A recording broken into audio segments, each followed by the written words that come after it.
Hi guys, welcome to Encyclo. In this video, we are discussing DCCN BNS 031 Concept of Principles in Critical Care Nursing.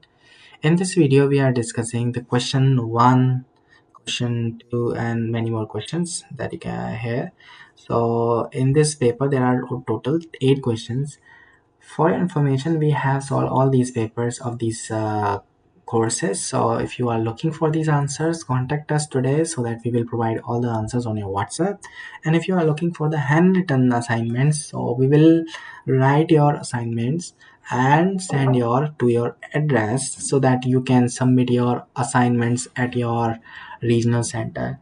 So if you are looking any other help related to IGNOU issues like admissions and queries and mark sheets related issues, everything which you want to know, that you can contact us today so that we will provide all the answers accordingly. Thank you so much for watching. We will meet you soon in the next video.